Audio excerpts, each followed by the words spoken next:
Imagine this guy. Okay, so he's lying face down right in the pouring rain, like soaked to the bone. Cops are everywhere, and you know what he's thinking about. I don't know what's going through his mind. Boredom.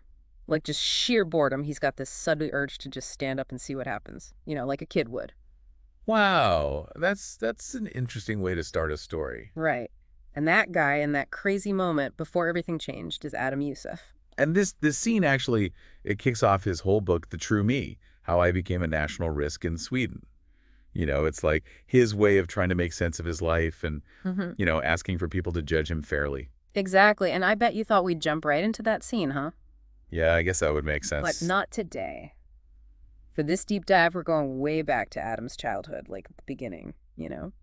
We really want to get those early experiences that he talks about in the first part of his book.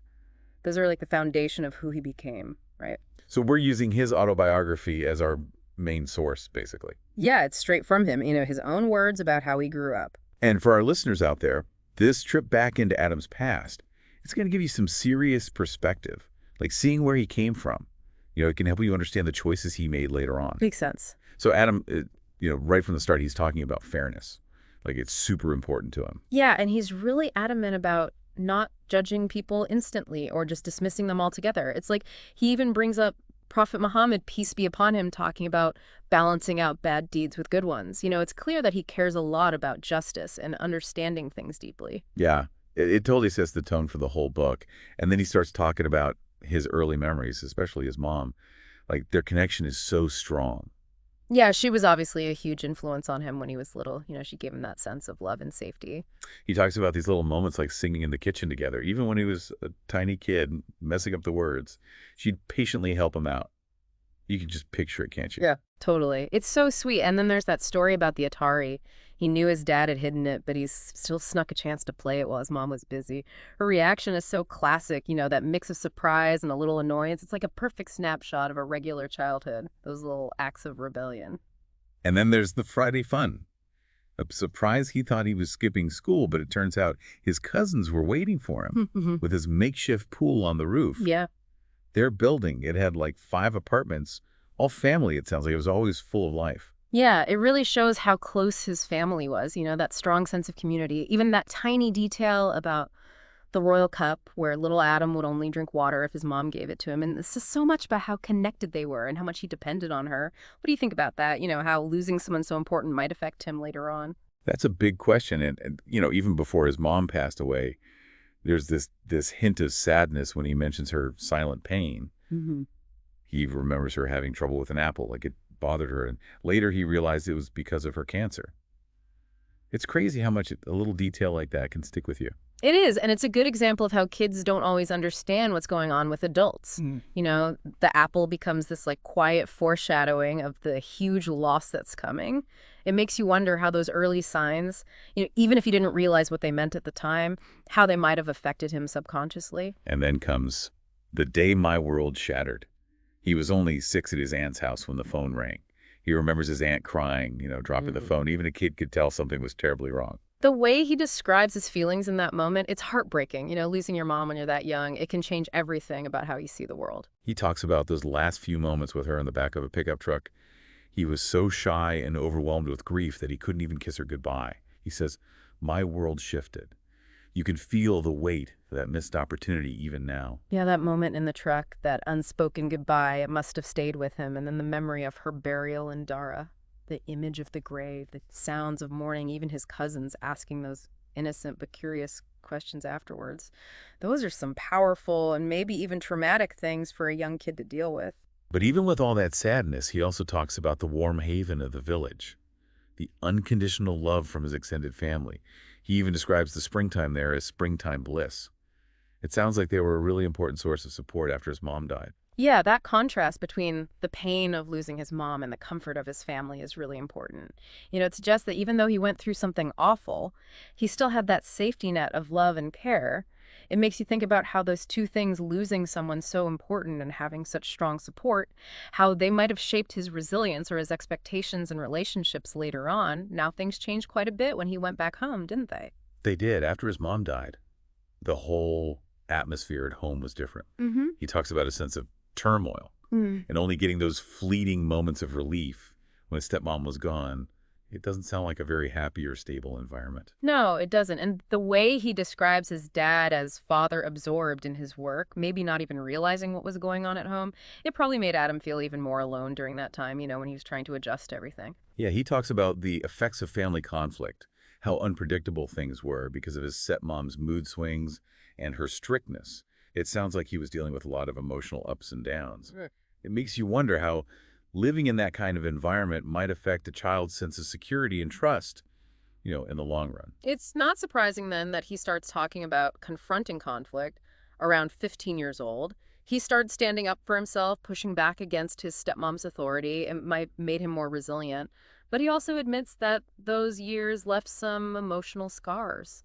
It's interesting to think about how that experience of conflict at home, might have influenced how he dealt with disagreements or unfairness later on in life. It's kind of heavy to think back to that first image of him, the guy in blue, lying in the rain, feeling so lonely, even thinking about dying.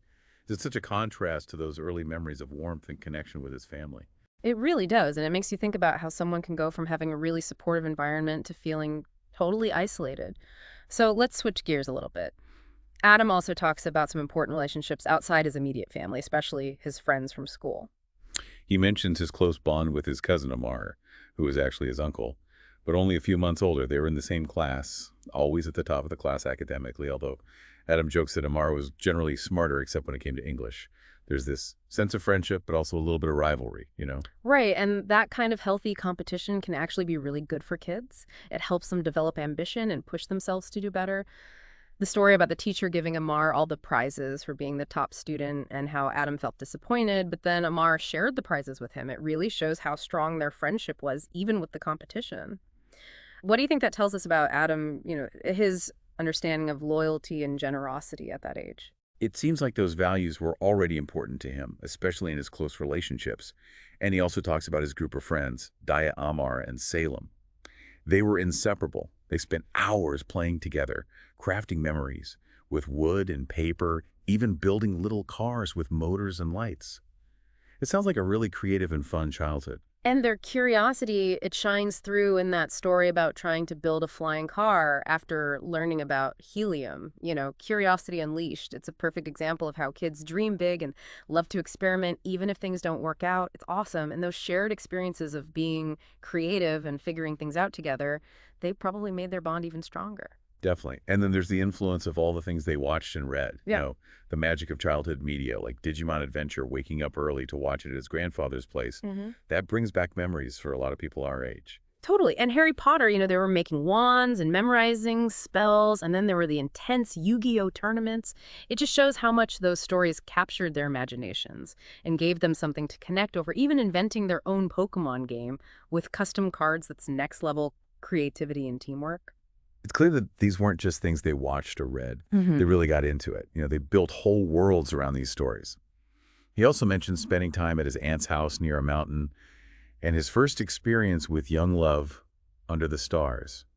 It sounds like a really special time in his life. Yeah, those early experiences with romance, even the awkwardness of trying to give a girl his cousin's sister's phone number, it all adds to the story of his teenage years. And that whole plan to connect with a girl, it shows how different things were back then, before everyone had cell phones. And lastly, he talks about this big change in high school. From shy to shine, he became popular and started enjoying being the center of attention. It's a pretty big shift from the quieter kid he was earlier on. Yeah, that newfound popularity and confidence during his teenage years probably had a big impact on how he interacted with people and how he saw himself. It's a time when a lot of teenagers are figuring themselves out and how they fit in socially. It makes you wonder how that experience of being popular and well-liked might have contrasted with any lingering feelings of vulnerability from his childhood. So, to wrap up this first look at Adam's life, we've seen how important his family relationships were, the huge impact of losing his mom, and the changes in his family. After that, we've also talked about his close friendships and how those shared experiences of imagination and play shaped him. And when we think about all of this alongside that opening scene of the guy in blue, it becomes clearer that these early experiences, both the good and the bad, they're all connected. They're the foundation for everything that comes later in his life. And in the story he tells in his book, Understanding Where He Came From, it helps us understand him better. It really does make you think, doesn't it? Our listeners out there, you might want to consider how your own childhood experiences and relationships have shaped who you are and what you believe in. How does knowing about someone's background, like we've done with Adam, how does that help us understand their journey in a more complete and fair way? What were some of your aha moments as we explored his early years? It's something to keep in mind as we continue to learn more about him. I agree. It's definitely given me a lot to think about. Me too. Looking forward to diving deeper next time. Same here. See you then.